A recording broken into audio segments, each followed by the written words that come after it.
the Upfront Toronto podcast. Niki, now I should know your last name backwards.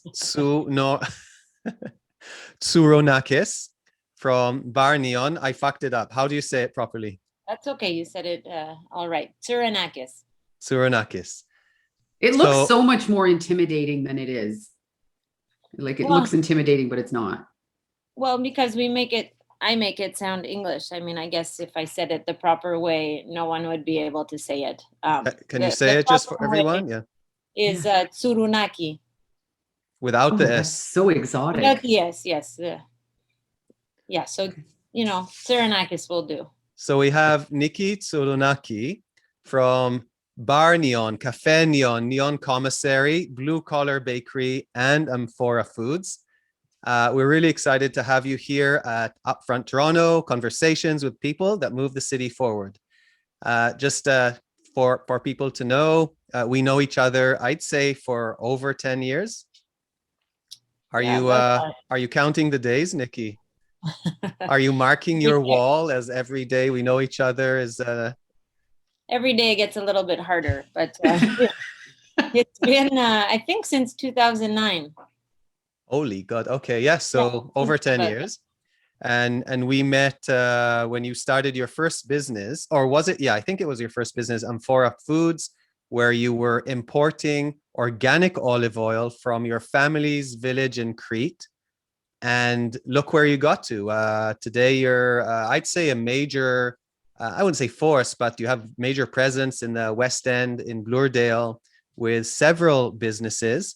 And who knows how far you'll go. Did I miss anything with this intro? No, that's pretty much everything. It's been so long, I almost forgot. You always forget where you start sometimes. I'll just add that it's you and your partner, Katy, run this business. And again, we're really happy that you're here today. Great, yeah. Okay. Yeah, it's been a long journey. So we're going to start with just some questions around sort of the biggest topic of the day these days, which is basically COVID. And just want to hear how COVID has affected your business. Like what have been, drawbacks or any opportunities, and also what have you learned about yourself? So just kind of the overall overview of that. Yeah, I'd say each business was hit a little bit differently. The biggest impact is losing momentum, I would say. 9 years, 10 years, we're going strong, getting better every year, growing. And then just to have that slashed was a really big hit. The relationships were a big thing. You spend so much time nurturing your staff, your employees, management, and all that to just come to a halt was really difficult. You become close to these people, they become your family. And to turn around and say, I just don't have a job for you today. Yeah, it was really hard. Loss of income would obviously be, a big one. It's what drives businesses.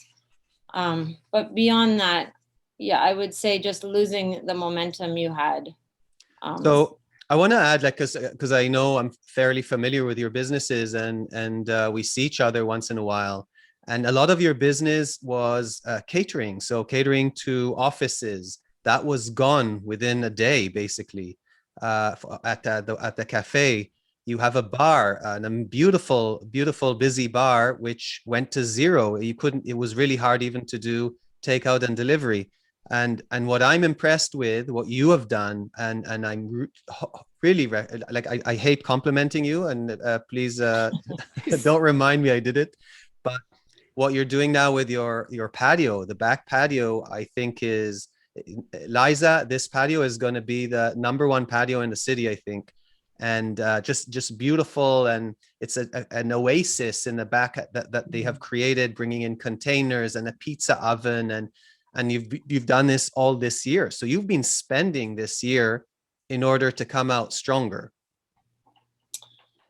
Yes, part by necessity and part by, this is a great time to do it. When the businesses were open, there wasn't much time to push things forward. So the closing, I mean, I know we'll be back. So it wasn't a question of should we do this? Are we going to make it? Something I always say is when you have the will, when there's a will, there's a way. So I knew we were going to reopen, and just, shifting your brain and thinking, okay, I know I have to survive. How am I going to survive? Well, So, you have all these businesses, and you opened where we are allowed to open, I guess, patios for 2 weeks, and you were serving tables because you had to make it happen. And whenever I come to your bakery on the second floor in Wallace, you're like always busy. The two of you are like working and doing the work yourselves, which is I'm always impressed by that. yeah, I mean, one day every day I say one day, I'll take the next step and I won't have to do this. But it just seems like we're constantly hit by obstacles. But I do see the future, and I do see things getting better. But that's an important thing. You have to be able to adapt. And, if I'm going to serve, I didn't know if that was going to help or hurt the business. Well, I myself won't come back again after that service. Yeah. But yes, yeah, even opening for those 2 weeks, I knew it was going to be difficult, but something at that stage, we had to do it financially. Yeah. Liza, I was blown away. So like they sell now bread and wine. So it's another business in selling out of the back of the patio, and they have the best pizzas. Honestly, I never thought you could make better pizzas in the city, and like their sourdough based pizzas that are just outstanding. With I get the fungi, which is a mushroom one, the garlic, the fermented garlic on it alone, and in combination with za'atar and the sourness of the dough and the cheese is mind blowing, and like perfectly executed. Again, I hate complimenting you that much, but it's So Niki, super well done. Did you find that having to pivot, as they say these days, that there was something exciting about that, because you're now able to, I mean, it was out of necessity, but now you're able to do those things that were kind of in the distance, bringing those to the present. Was there a certain amount of excitement about that? Yeah, definitely. I was saying there's so many drawbacks, but also the opportunities that came, they were exciting, and there are things we've always wanted to do. Things like I've always wanted to go into wholesale, and I never had the time. I never had, it was always tomorrow I'll focus on that. So to be able to have the time to create these new products and be able to, reach those different avenues was great. Some other things, the pizza is a great example. We were thinking, what else can we do to keep going? And my partner Katy is a very talented chef, and we're outside. Cooks won't be side by side. Why not? Let's try wood-fired pizza. So to able to have the time to create a wonderful product, instead of just slapping anything together, we have the passion, and yeah, it's been very exciting. Cool. Okay. So I guess we'll move to career, and we'll ask a few things. What was your first job, Niki? My first job was when I was 13. My parents had a restaurant growing up, so I was thrown into it. I was a busser at my parents' restaurant. Where was the restaurant? It's in a town called Hawkesbury. It's on the Ontario border with Quebec. And did you go willingly, or was it like, oh, I have to work for my parents? Or was it? It wasn't so much a problem working with my parents, but I was very shy as a child. So, Okay. Having to actually speak to people was a bit daunting at first. Did it help, or did you find that, it just wasn't, I mean, you're in the business now, so it must have done something, but oh, for sure. At the time, it changed me. Yeah, it was okay, because when you're bussing tables, you don't really have to talk to people. I just kept my head down. And in this town, it was predominantly French. and French was my third language at the time. So I was also quite nervous speaking to Right. people. Don't you find though, like like as more introverted person or more introverted kid, taking a service position is a wonderful way to open you up, right? Because you're doing things, but then you're also interacting with people, so you can almost control how much you interact, and then slowly draws you open. Yeah, that's exactly what happened. It's like I would keep to myself, and in the moments where I could interact, I would do it at my own pace, for sure.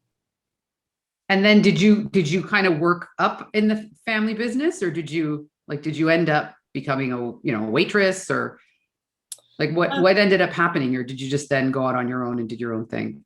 No, so I think at about 15, 16 years old, I came to work and I looked at the schedule and I was confused as to why I wasn't on it. And I approached my mom and I'm like, hey, I'm not on the schedule. She's like, oh, look at the server schedule. So I was mortified. And I was in sweats. I'm like, I can't serve. I don't know how to speak French properly enough.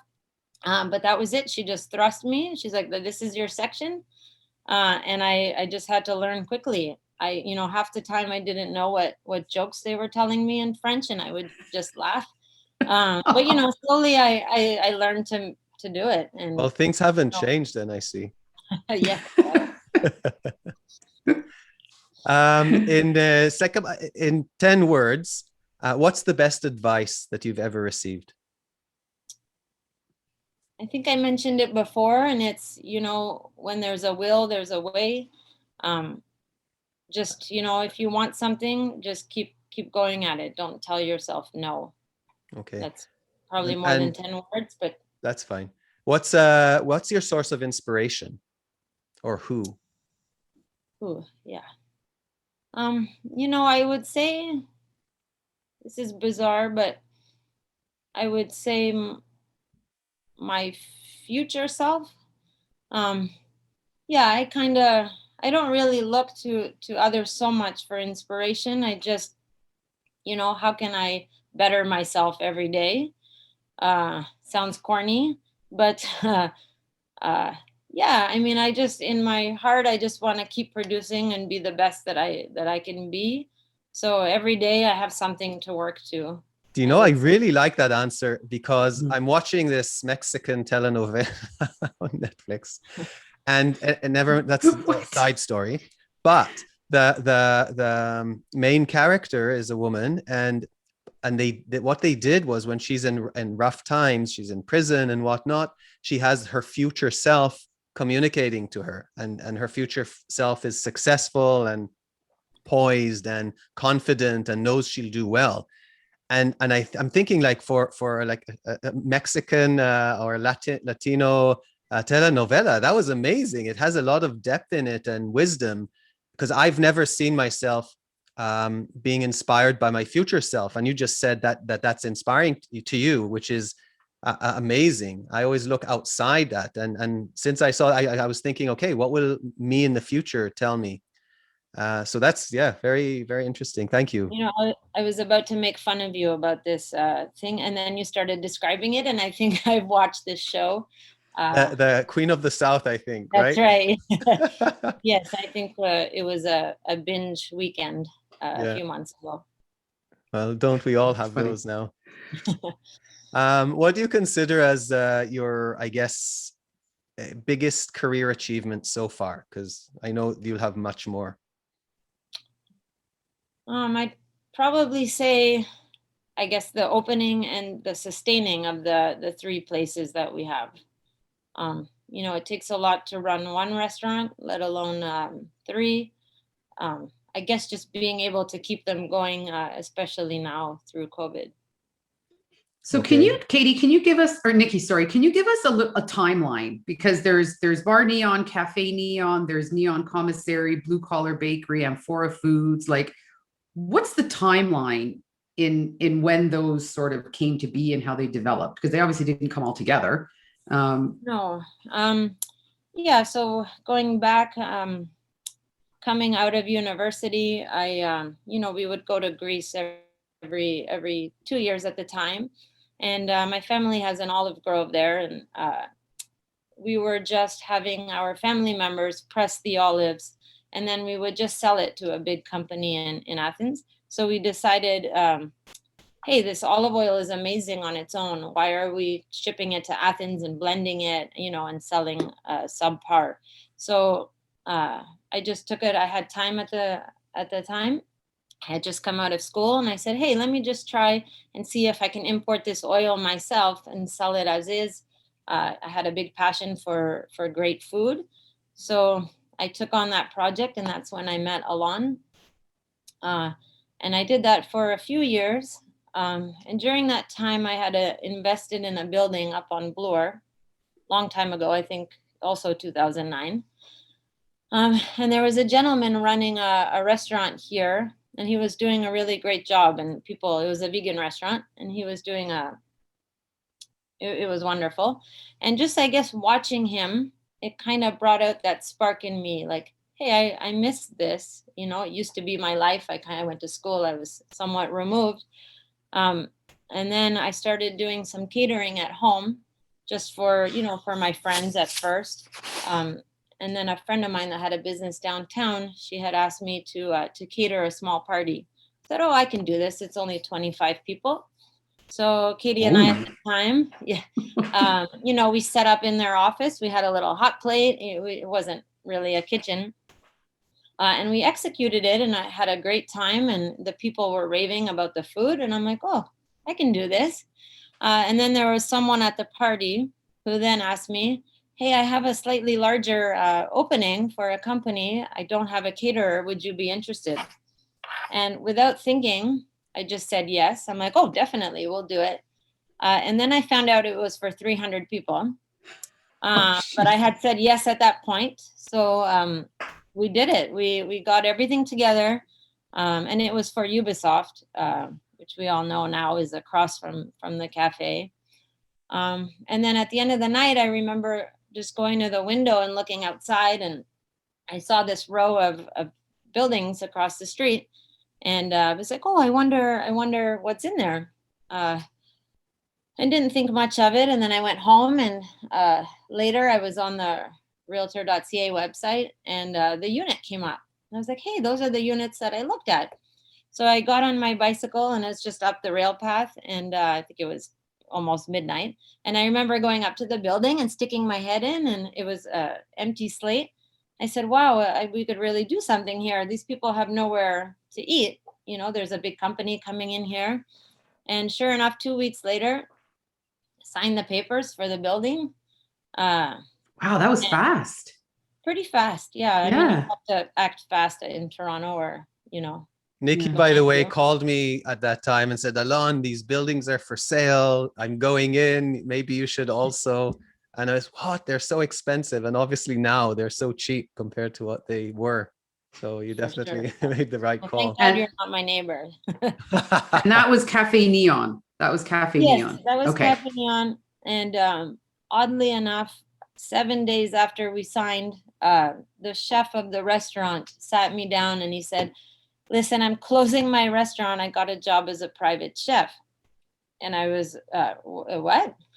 I wasn't ready for that. So then now I had two places. I'm like, what am I going to do?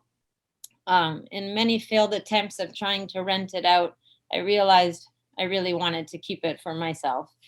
I had this dream of having a little cocktail bar and restaurant. So we ended up, Café Neon is 6 months older than Bar Neon, but we would work at the cafe and then, bike over at night and do demolition at the bar for about 8 months. As one does, Yes. So then the both were born, I think it's 2011 we opened.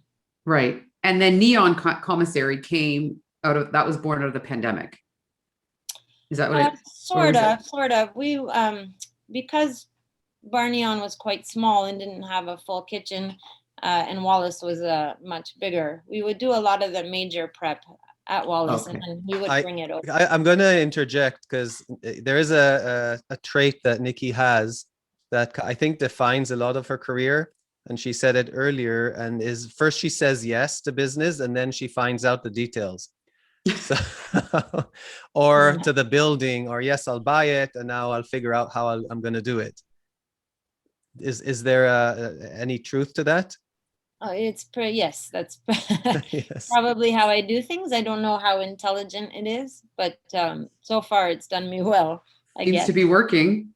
And where does and Katy, so she's obviously been on board with everything. So how's that been? Because you're working with your partner, and she's not just your business partner, she's your partner in life. Like is that sort of an easy ride, or you sort of handle some areas and she handles other areas? Yeah, I'd say probably the rockiest road of my life was navigating the last 10 years working with your partner. Yeah. It's been very, very difficult. Thankfully, I could say now, looking back, it's made us so much stronger. Yeah. But in the beginning, there were many nights where, she's gonna come back. Yeah. So, and I'm sure she thought the same of me. But yeah, so much adversity. I wouldn't so much recommend. We found over the years, you focus on this and I'll focus on this, and we'll come together when we need to. So how do you divide your areas of responsibilities?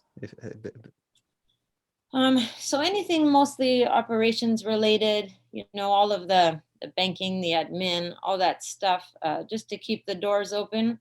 I would say I take care of most of that, repairs, maintenance, anything food menu related, which is, as you can tell, quite large.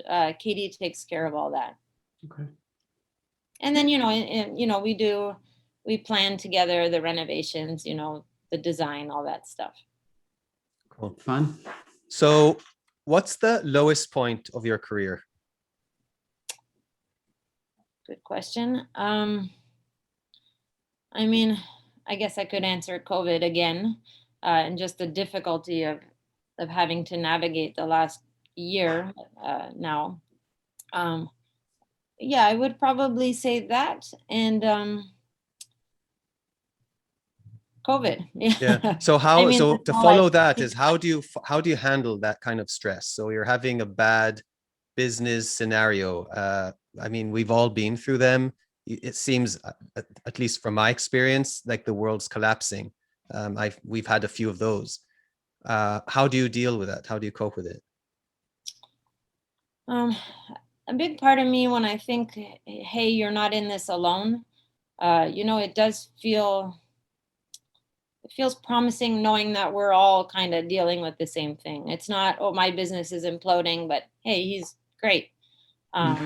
Which I guess you could say that with some bigger businesses, but just knowing that we're all going through this, and that all we could do is take it day by day. As for stress, I mean, I used to play a lot of sports to relieve my stress, and I can't do that now. So I try to go on walks. I really enjoy going on walks through the neighborhoods.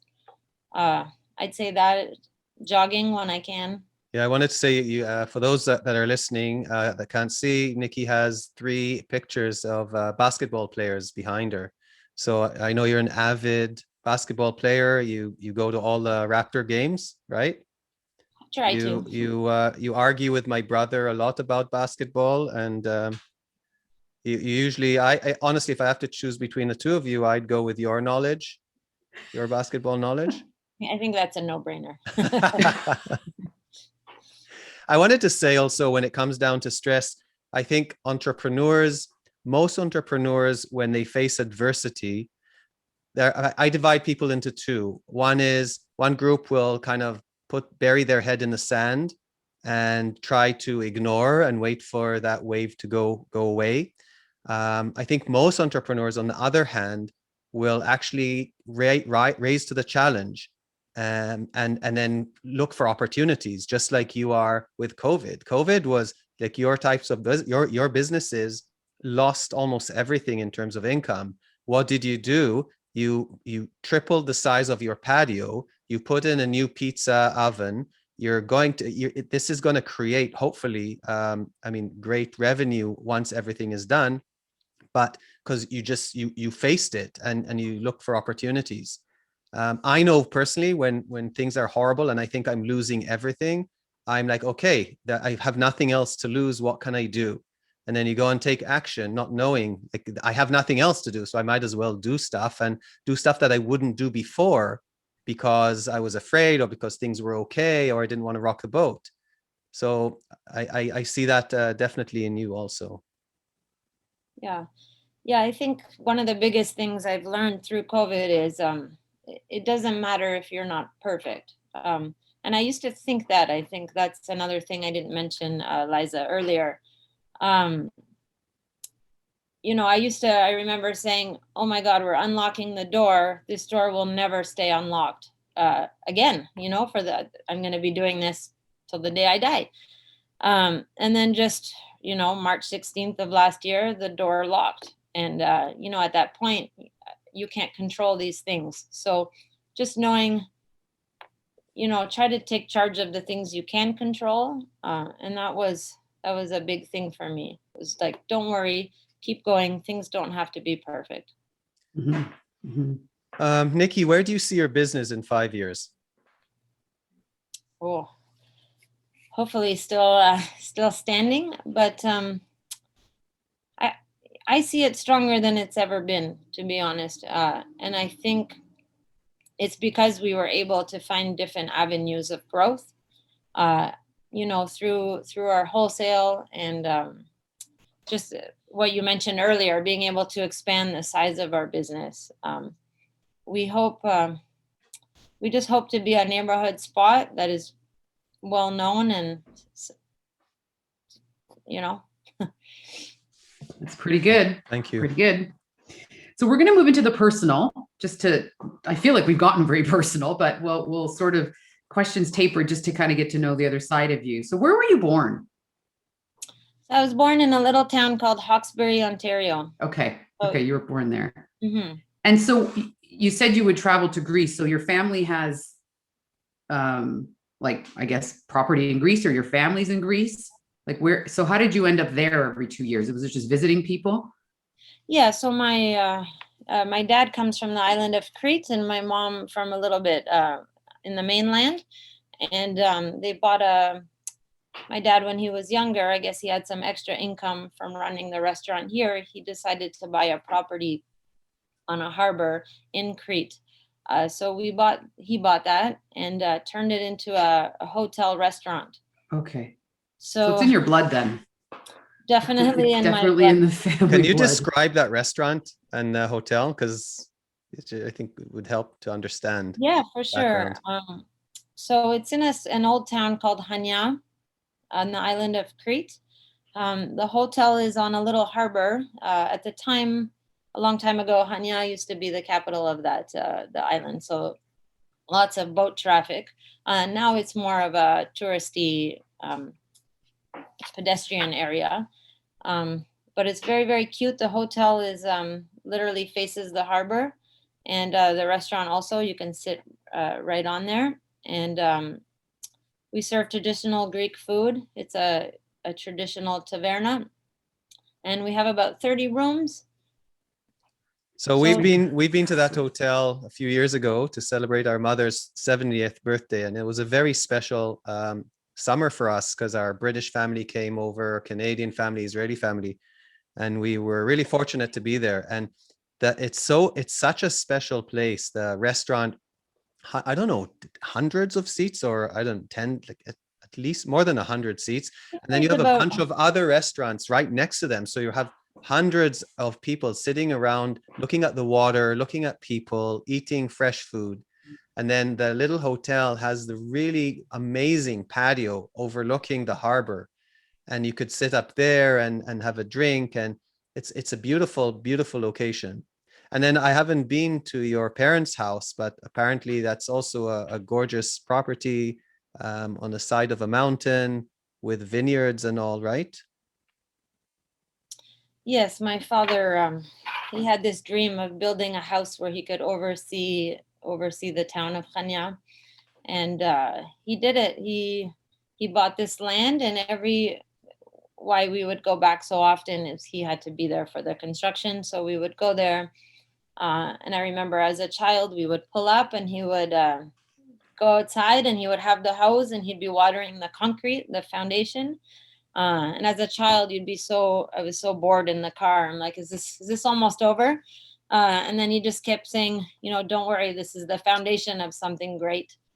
And then sure enough, today he built a beautiful house on that property. So we get to luckily go there now almost annually. And we go there and we just make sure that the hotel is, it's run by my uncle at the moment. But my parents constantly are telling me, soon the time is going to come where you have to go and take it over. So trying to build that into my life's plan. Wow. So what are some of the key lessons that you learned from your parents? Oh, definitely hard work would probably be the biggest thing. Just watching them growing up running these restaurants. My dad would work 12 hours a day on his feet. My mom also ran the operations for the restaurant, and she would also work 12, 15 hours a day. So just seeing that if you really want something, you just gotta keep going for it. Right.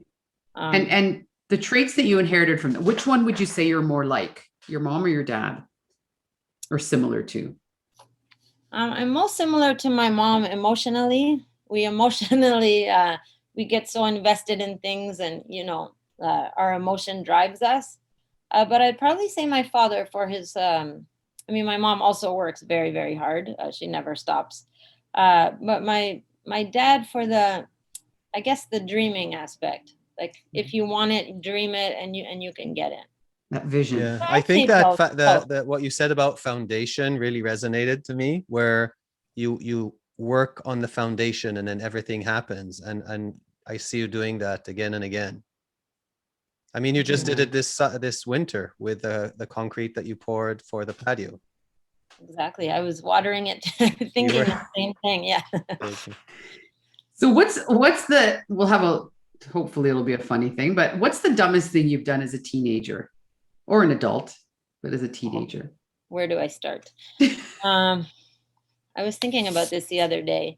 I think when I was 13, I had just started working at my parents' restaurant, and we had an annual Christmas party every year.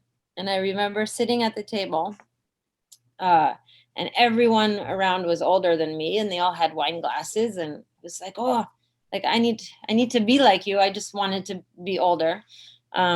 So, when the server would come around, I asked her for some of that white juice. And I might have had a little bit too much white juice trying to fit in with the older people. And don't remember much more of that night other than my mother coming into the women's washroom and peeling me off of the floor. And how old were you then? I was 13, yeah. She was so embarrassed. She pulled me through the basement of the restaurant, through the back kitchen, and there was a car waiting for me in the back, and she threw me into the car. And I remember going to bed and waking up in the morning, and I was trying to get out, doing anything to get out of going to school. And I remember my mother handed me a glass of water, and she said, "There's the bus stop, you're going to school." So that moment resonates with me. That hasn't stopped your drinking though. I haven't changed. No. And is there still a car waiting for you down in the basement exit? Well, now I'm not as embarrassed yet. I own there you it. go. There is a partner with something in her hand. Right. So what did you want to be when you grew up? Like you said, you went to university. Did you go to university for like hospitality or what did? No. I actually went to university and studied forensic psychology. Quite a deviation from what I'm doing now. Bit of a shift. Yeah, a major shift. Looking back, I probably should have gone to school for business. But I remember at the time my mentality was, oh, this isn't like I can do this. I can do the restaurant thing. I don't need to go to school for that. Gotcha. And I kind of, maybe a small regret in my life because I didn't see it as a viable or a real thing. Right. Maybe because I was born into it and I just thought maybe it was too easy. Mhm. But I do regret that. I love my education. I had a great time. For a moment in time, I thought I wanted to be a criminal profiler. But I could go on forever about the story of why I'm not a criminal profiler, but we'll save that for another time. Another time. Oh, So where's your happy place? Where is it that you're happiest? oh, I have two answers. My partner will kill me if I just tell her on the basketball court. That is definitely a happy place for me. But the other happy place would probably be at home with a glass of wine and cooking dinner together, Oh, for sure. good answer. And what's your guilty pleasure, other than, by the sounds of it, drinking? Oh, no, it'd be mostly eating well. Mhm. I see every meal as an opportunity to, I'm so excited about every meal. I would say that. Alon mentioned it. I do have a slight obsession with basketball. So going to games, watching basketball on TV. I like to dissect the game. But I would say food, mostly food and basketball. Gotcha. Big And things. if you could come into the world as anyone, who would it be? Oh, great question. I mean, I am quite happy. When I think about my life, I don't think I would change very much about it. So, I mean, Michael Jordan, maybe. I was going to say, I thought a basketball player would be your first Right. response. Well, when I was a kid, that when you asked me what I wanted to be, I also, I yearned to play basketball as my career. And I didn't really realize as a child, at the time there was no women's basketball league, or not the WNBA. So it was just kind of like, I can't really do that, which is really sad now, looking back. But Well, sad and times seem to be changing. So yes, now, maybe for some little girl somewhere, there will be that absolutely. opportunity. Yeah, there'll be that Absolutely. opportunity. I've never seen someone so aggressive in sports as Nikki can be, or as competitive slash aggressive. It's interesting to see. Oh, she seems so sweet and gentle. I'm simply just relieving my stress alone. Fair enough. Fair enough. Sounds good. So Shall we? move on. Yeah, to the city. Let's move Just to because city. I'm very curious about your thoughts on the city. What's your favorite neighborhood, and where do you live, if you can tell us? Yeah, I live in Blurdale, pretty close to my businesses. And can you, what's the boundaries of Blurdale? So it's mostly Bloor Street, a little bit south, a little bit north, and from Dufferin to it was Lansdowne, but we just kind of went a little bit more west, so just a little bit more west of Lansdowne. But I'd say the majority of Blurdale is between Dufferin and Lansdowne. You've been in that area for a while, right? That's kind of your stomping ground. Yeah, the last 10 years for sure. Okay. What's your favorite park in the city? I probably have to say I do enjoy biking through Trinity Bellwoods. Back before COVID, I used to play baseball every Sunday, and I would be looking forward to that bike ride. I would leave Blurdale and bike east, and I'd bike through the park, and I'd see, thousands of people having a great time.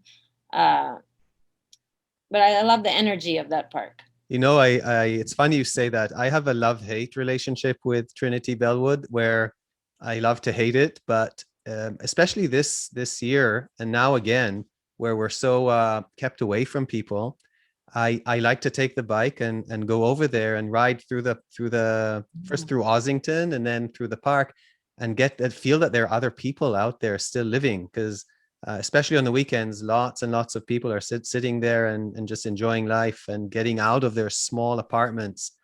So it has a special energy to it. I think now other parks have developed so much also. I mean, people are spending a lot more time there. Definitely. Do you find people are shopping at your restaurant and then going out and having a picnic with the food? Is that a thing? Yeah, we're starting to see it more and more.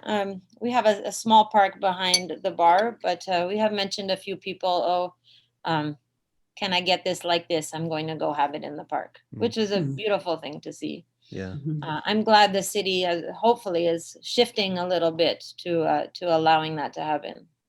Yeah, and also having a drink with your food is, I think, to be expected, and not have police men and women chasing you down or ticketing you for that.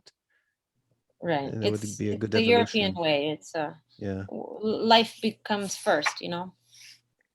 So, what's your favorite coffee shop in the city? Oh, I knew And this question was gonna come. So it's a very hard answer when you own a coffee shop. Uh, I think I enjoy when I go to a coffee shop. It's more the ambiance and who I'm meeting there. So looking back, you know, when I was younger, before I had the coffee shops, I would find myself. I lived close to Roncesvalles, and I found myself at Cherry Bomb a lot. Mhm. Um, and then, you know, when I'm driving out of the city, I find myself stopping at the Sovereign for a coffee. But when I think back, it's the people mostly. It's not so much the coffee shop, but it's the people at that time of your life. Uh, yeah. Yeah, I hold coffee shops near and dear to my heart. I really enjoy for the same reasons. I mean, the coffee needs to be at a certain standard, but it could be either the dark roast Italian based, and you know how coffee shops are divided, and they'll be either more Italian or more, I don't know, new age kind of, where you'll have higher acidity, lower roasts, and more fruity coffee. And if it's done well, both are really great, and then it comes down to your experience. So I love the Common, not far away from you, because of the atmosphere, the vibe, and the people around there, and there are a bunch of others too around the city. Yeah. Okay, thank you. Yeah, I uh think the less pretentious, you know, like you don't have to be pretentious to, you know, to have a good product. So I think that's a big key. None of those places are. I just love how unpretentious they are. yeah, it comes down to the baristas, right? I maybe now that you mention it, if I'm thinking, if how do you measure a place that within, if you're there 3 or 4 times, then the barista begins to recognize you, and that's when you have a sense of belonging to somewhere, and then it kind of draws you over, because it's like you don't want a full-on conversation, because that can sometimes take energy, but you want the recognition, the hello, the smile, and then go do your own thing. And I think that's the need that coffee shops give us. I'm always blown away by even Starbucks, which did a really masterful job about that. They train their people so well. I find their customer service to be so good and outgoing. I just need to give them and I usually go to more independent coffee shops, but just the training they get is really good. Definitely. They could just Um, spell people's names right. yeah. Yeah. Well, if you give them your right name, right? You could. I know someone who's called Raven. She'll just call herself Raven every time. What's your preferred method of transportation in the city? Oh, I don't get to do it too often, but definitely biking or my motorbike. I'd say those are the two. I feel free on both of those things. And you also have a scooter in addition, right? You have, I I have a think. scooter, yes. Yeah. I had a motorbike. I gave it up just because I wasn't riding it too much. Mhm. But the scooter is great. You jump on, you jump off. You feel free. You feel all the things, and then you don't have to worry about Toronto parking or any of that stuff. Mm. But sadly, I seem to be carrying so many things around with me all the time that sometimes I have to, you know, revert to my car. Extra power, yeah, extra carrying capacity. What's can you go back, and what's your, like, and looking at City Hall, bureaucratic nightmare? Have you Oh, had any in the past 10 years? funny you should say that. Yes, I feel like my whole life has been a bureaucratic nightmare. Um, yeah, so as you know, with the patios in the back, we've been trying to get them open. just to create an oasis, a beautiful oasis for our spots. And you'd think it's private property. It's not so much of an issue. But yeah, it's been, I'd say, about an 18-month process just to get the permits going. It's a little bit ridiculous. I'm not sure if the whole thing was COVID related or it didn't really help because we were having the issue before that. Well, they said that they'll kind of help cafes and restaurants. So they were supposed to shorten the whole process, which doesn't seem that they did. Or unless you No. fit a certain, like if you want to go in front of the store and that if you fit the very specific intention, they'll help you. But anything that deviates from even a little, they take forever. Yeah, it's a big frustration. I mean, you're going back to the Café TO program, for example. The intention is good. We want to help small businesses. But then again, the bureaucracy comes back. Like, you can have a table there. Oh, no, you can't. It's 1 meter, it's 1 foot too close to the sidewalk. So that kind of, you're helping, but then you're still, overbearing. That's the thing that drives me the most crazy, for sure. Yeah, I really hope the city remains as friendly to outdoor seating as it was last year. And it just made the atmosphere outside so much better and more European and just more human almost when you see people. I don't love sitting on the street and right next to a bus that goes by every time drinking, but it is, in certain areas, it works really, really well. And I hope they don't revert back on that. No, I hope not. And hopefully the city will change and adapt, knowing like, hey, we can have both, Yeah. What's your closest charity to your heart in the city? Charity. Oh, we recently we're donating to Ruby Railroad. It's a newer charity. They help kids and adults from the LGBTQ plus neighborhood. I'd say that would be the one closest. I know Rainbow Railroad is a big one for me as well, being queer. But a lot of them, a lot of women's shelters close to us, sistering. I drive by there almost every day. So we try to support them. We bring them all our excess food whenever we can. Oh, that's nice. A little more difficult now with COVID. They aren't able to accept as much, but we do our best. Right. Okay, thank you. Lovely. So we're going to move to the quick fire. And these are just sort of, Cool. quick fire question. No, we're going to get ready. Okay. Okay, coffee or tea? Coffee. Dark chocolate or milk chocolate? Dark chocolate. Beer, wine, or whiskey? Oh, it depends on mood, but wine. I thought she'd say all of the above based on. Oh, I should have. I didn't know that was an option. You can make it an option, Niki. Okay. I only Breakfast, have breakfast, lunch, or dinner? Oh. Dinner. Dinner. Home cooked meal or takeout? Home cooked meal. City or countryside? City. Favorite season? Oh, summer for sure. Night out or stay at home? Night out. Morning person. Is that just because since COVID, or is that just always been the case? During COVID, I've been really enjoying my time at home. But Okay. yeah, when I look back, I'm a little bit ADD, so I need the stimulation all the time. Gotcha. Morning person or night owl? Night owl. Bath or shower? Bath. When entering the swimming pool, do you jump in or do you tiptoe slowly? I'm a tiptoer. Slow and steady. Cat or dog person? Dog. Books or Netflix TV? Oh. I want to say books, but lately it's been Netflix. Netflix. And music or podcasts? Podcasts. Podcasts. Good answer. Yeah, lately I live off also CBC Radio 1. It's always playing in my car. Right. Thank you.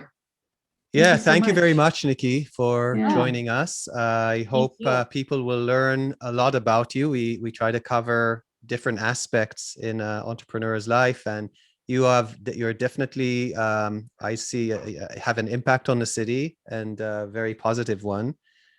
Anything you want to share with listeners? Any messaging, joining anywhere where they can join or follow you? No, if you could come and support once we reopen, we would really, really appreciate that. I guess any of the spots, Bar Neon, if you're looking for a nice night out. The Cafe on Wallace, it's currently closed, but we're reopening as a slightly different concept. So we're excited to bring fresh bread and great food once we reopen. And then we have a cafe down on Queen Street, which has been open throughout all of COVID, serving breakfast and lunch. And just to tell people, we're going to get through, and I think it's going to be better on the other side. Very good. Amazing. When the Cafe on Wallace, when are you planning to open up that, like in terms of like roughly? I think we're a few more months away, so Few months maybe away. 2 or 3 more months. Okay. Liza, I was there. We'll Yeah, try to open. I was there the other day, I think, to buy olive oil or something like that. And every time you go there, the second floor now, like they installed these massive hoods, and they're changing all the upstairs to a production area. Like again, the changes you're making now, preparing for the future, are like crazy ass. So Very good. yeah, Very it's good. interesting. And where can they find you on social? Our Instagram is cafe_neon for the cafe and bar_neon for the bar. And then we're running a cute little takeout shop at the back of the bar, and it's neon bread and wine. Neon_bread and wine. I think you need a few more brands, Niki. It's I do. You're still, there are people who have more than you. I'm working on it. Okay, On excellent. the list. Do this again in a year, and I want hope at least to. 2 more. Yeah. Okay, you got it. Niki, Okay. thank you. Thank you for joining us. Thank you. I've had a great time. It's been good. It's been good.